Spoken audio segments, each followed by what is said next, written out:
کتاب کی سب سے اہمیت کا اظہار کرنے کے لیے میں ایک واقعہ شیئر کرنا چاہتا ہوں، جس سے آپ کو اندازہ ہوگا. یہ جو کہا ہے نا عارف افضل عثمانی نے کہ پتہ نہیں میں لکھتا ہوں کتاب کی اہمیت، اب کتاب کے پڑھنے کا، شکیل نے بالکل صحیح کہا. وہ لطف جاتا رہا جو کتاب کے پڑھنے سے آتا تھا وہ پی ڈی ایف میں نہیں آتا. ایک بار مجھے ایسے ہاشمی صاحب نے یہ واقعہ سنایا کہ میں اسلام آباد میں تھا اور میرے ابا آئے ہوئے تھے. تو میرے ابا نے مجھے ایسے کہا، حسین ان کا نام تھا، حسین ہاشمی، حسین تو نے تو اپنی زندگی یوں ہی برباد کی. تو مجھے بہت تکلیف پہنچی. میرے والد تھے. میں نے کہا ابا آپ کیسی باتیں کر رہے ہیں؟ میں اس ملک میں ایڈورٹائزنگ ایجنسی کا پانیئر میں شامل ہوں، بنیادی لوگوں میں ہوں. ملک کے چاروں صوبوں میں میرے دفاتر ہیں، سینکڑوں لوگ میرے ہاں کام کرتے ہیں. آپ کہہ رہے ہیں کہ میں نے کچھ بھی نہیں کیا زندگی میں؟ اس نے کہا بیٹا نہیں کچھ بھی نہیں کیا. جس دن تو مرے گا نا 3 دن کے بعد تیرے بیٹوں میں سے کسی ایک کے نام کی تختی تیری تختی ہٹا کر لگا دی جائے گی. میں 35 کتابیں چھوڑ کر مروں گا. صدیاں چاہیے مجھے مٹانے میں. مجھے وہ کتاب ایک ایسے غیر جذباتی مسلمان کی لکھی ہوئی کتاب ملی جس نے عنوان تو قرطبہ اداس رکھ دیا ہے، لیکن اس نے ہمیں پورا اسپین گھمایا. یعنی جب ہم حج اور عمرے کے لیے جاتے ہیں تو ہمارے پاس صرف کتابیں، 7 چکروں میں پڑھی جانے والی دعائیں اور اہم اور مقدس مقامات پر کی جانے والی دعاؤں کی کتاب. لیکن سفر نامہ جتنے لوگوں نے لکھا ہے وہ اسی عنوان سے لکھا.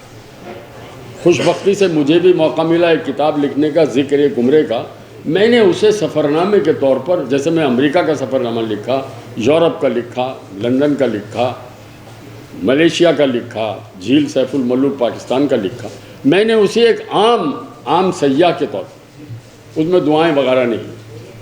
مجھے اچھا لگا کہ یہ اپنے گھر سے جب نکلے ہیں لندن امریکہ سے، وہاں سے لے کر کیا کیا تیاری ایک مسافر کرتا ہے، کس طرح نیو یارک کے یہ ایئرپورٹ پر پہنچتے ہیں، کس طرح ان کا وہاں پر پانی تک نہ دینے کا اس جہاز میں جن کا انہوں نے ٹکٹ لیا تھا، غالباً لیاری ایکسپریس یا لیاری ایئر لائن سے لیا ہوگا. چونکہ انہوں نے کہا کہ 3.5 گھنٹے کی فلائٹ میں کسی نے پانی بھی ہمیں نہیں دیا. ایک مینو کارڈ رکھا تھا جس پہ لکھا تھا یہ منگاؤ گے اتنے، یہ منگائیں گے اتنے پیسے، یہ منگائیں گے اتنے پیسے. اس کے بعد یہ 7 جگہ گئے ہیں، 30-35 عنوانات رقم کیے ہیں. انہوں نے مسلم تہذیب کو بھی کھنگالا ہے، یعنی نمایاں ہے ہی نہیں. جہاں پر اب سے 800-900 برس پہلے کتنے شہر آپ کے بسائے ہوئے تھے کہ جب یورپ امریکہ میں پانی سے نہانا پوپ نے اور گرجا نے جرم قرار دے رکھا تھا، اس وقت کئی 100 حمام ان شہروں میں ہوتے تھے. پاکیزگی اور طہارت کا یہ عالم تھا. انہوں نے اس سفر نامے کو بالکل اسی انداز سے لکھا ہے کہ میں نے وہاں آوارہ کتوں کی ٹولیاں پہاڑیوں پر اترتے چڑھتے دیکھی. انہوں نے کہا وہاں اتنی بلیاں ہیں کہ آپ کہیں جائیں تو وہ آپ کے قرب و جوار میں پھرتی رہتی ہیں. یہ مجھے پڑھ کے اچھا لگا، اس لیے کہ شاید وہاں ایسا ہوتا ہو، ورنہ یورپ امریکہ نے تو صرف کتوں کو اپنے بیگ یا گود میں رکھ کر سفر کرنے کی عادت ڈال لی. اب کھلی سڑکیں نہیں ہیں کہ وہ نکیل باندھ کے اسے چہل قدمی میں لے جائیں. جانوروں کا بڑا احترام کرتے ہیں، بالخصوص کتوں کا بڑا عزت کرتے ہیں. ان کی خوراک ہمارے ملک کے ایک اچھے خوشحال گھرانے کے آدمی کی خوراک سے زیادہ مہنگی خوراک ہوتی ہے. ہمیں وہ انسان دوستی، جانور دوستی، حیوان دوستی کا دعویٰ کرتے ہیں. انہیں نظر نہیں آتا کہ غزہ کی پٹی پر اب تک 14,500 آدمی مارے جا چکے ہیں. بلکتے بچے، وہ بچے جو ماؤں کی کوکھ میں تھے، وہ مائیں جو اپنے بچوں کو کلیجے سے لگائے مٹی کے نیچے دفن ہو گئی. وہاں روزانہ خبریں چھپتی ہیں بڑی بڑی سرخیوں میں چھپتی ہیں، بڑے بڑے احتجاج بھی ہو رہے ہیں، لیکن آپ اندازہ لگائیے کہ کوئی ان کو روکنے والا نہیں ہے۔ اور کیوں روکیں؟ 60 ملک ہیں، آپ تیل پیدا کرتے ہیں اربوں روپوں کا، آپ انہیں پانی کی بوتل نہیں پہنچا سکتے۔ خدا نہ کرے اگر یہ واقعہ ہمارے ہاں ایسا ہوتا تو ہماری تنظیمیں ان کو اتنا آرام مہیا کرتی ہیں، ہمیں اجازت دے دی جائے تو یہ ایدھی اور سیلانی اور JDC جانے کتنے لوگ وہاں کتنی خدمت انجام، ان کے بغل میں بیٹھے ہیں وہ عرب شہزادے جن کے قدموں کے نیچے ریال اور درہم کے سمجھ لیجئے پہاڑ رکھے ہیں، انہیں یہ توفیق نہیں ہوتی، میں نے کم از کم نہیں پڑھا، اور شرمندگی ہوئی۔ 1 مہینے یہ پہلے بیان پڑھا سعودی ولی عہد کا کہ انہوں نے عوام سے اپیل کی ہے کہ غزہ کے متاثرین کے لیے ہم ایک فنڈ قائم کر رہے ہیں، آپ چندہ دیں۔ آپ چندہ مانگ رہے ہیں۔ یہ سفر نامہ بالکل ایک غیر جذباتی مسلمان کا لکھا ہوا ہے۔ یہ وہاں جا کر اداس ہوئے لیکن انہوں نے کوئی ماتم نہیں کیا، مسجد قرطبہ کو دیکھ کر پرسہ نہیں کیا۔ انہوں نے وہاں وہ کنواں بھی دیکھا جس کنویں میں ڈول بھی لگا ہوا تھا۔ یہ 900 سال پرانا کنواں ہے، مگر جس دکان میں جس جگہ پر یہ کنواں موجود ہے ان کو اس کے بارے میں کچھ پتہ نہیں۔ انہوں نے ایک اسٹیل کی چادر سے اس کنویں کو ڈھانپا ہوا ہے۔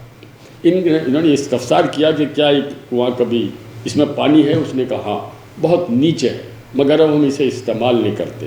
مگر چرخی بھی لگی ہوئی تھی، اور اس کنویں کے کنارے کھڑے ہو کر جب ہم اس چرخی کی سے بندھی ہوئی رسی کو ڈول نیچے سے بھر کر اوپر اتارتے ہیں، وہ سارا منظر انہوں نے نہایت خوبصورتی سے ہمیں، تو گویا یہ 900 سال پرانی یہ یاد وہاں موجود ہے جو اب مٹا دی گئی ہے۔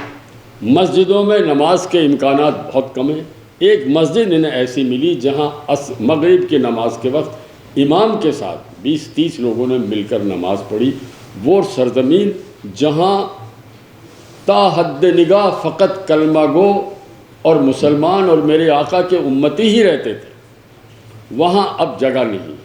مگر انہوں نے جس سادگی سے اس بات کو بیان کیا ہے، ان کے لفظوں میں، لفظوں کی بنت کاری میں جو کیفیت، جو جذبہ، جو حسرت، جو تکلیف، جو اذیت انہوں نے محسوس کی ہے، وہ پڑھنے والا محسوس کر سکتا ہے۔ یہی سبب ہے کہ کتاب کا نام رکھا گیا ہے قرطبہ اداس۔ خواتین و حضرات، اب اس مسجد سے بھی ہم واقف نہیں ہوتے، ہم سے مراد میں۔ اگر اقبال نے اس پر نظم نہ لکھی ہو تو آپ پہلے تو لکھنے والے کی عظمت کو سلام کریں کہ وہ اگر کسی موضوع پر، کسی نقطے پر کچھ لکھ جائے، شعر کہہ جائے، قطع کہہ جائے، تو جناب وہ جگہ، وہ مقام، وہ شخص، وہ فرد، وہ بہت عرصے تک کے لیے زندگی مل جاتی ہے لکھنے والے کے چند جملوں سے۔ تو لکھنے والے کو نظر انداز نہ کریں۔ یہاں ایک بات یہ کہی گئی، سلیم مغل نے بالکل صحیح کہی کہ یہ ادھر ادھر ہاتھ پیر مالتا رہتا ہے۔ اس عمر میں اب آپ کیا توقع رکھتے ہیں؟ شکر ادا کریں کہ انہوں نے ادھر ادھر ہاتھ پیر مارے، ادھر ادھر آنکھیں نہیں ماری۔ جب گفتگو کرتے کہتے ہیں کہ میں فجر پڑھ کے سویا تھا تو ذرا مجھے دیر ہو گئی۔ مجھے اتنا اچھا لگتا ہے یار، 32 سال سے آپ امریکہ میں ہو، آپ کے چاروں طرف حسن، جمال، کیا کچھ نہیں ہے، اور آپ نماز سے ایسے وابستہ ہیں کہ ظاہر ان کا گھرانہ بھی وابستہ۔ اگر ان کے اہلیہ اور ان کی بیٹی اپنے شوہر اور باپ کو نماز پڑھتے دیکھتی ہے تو یہ کیسے ممکن ہے کہ ان تک دین نہ اترا؟ اور جنہوں نے اپنے رویے، اپنی شخصیت، اپنے طرز عمل سے اپنے بچوں کو متاثر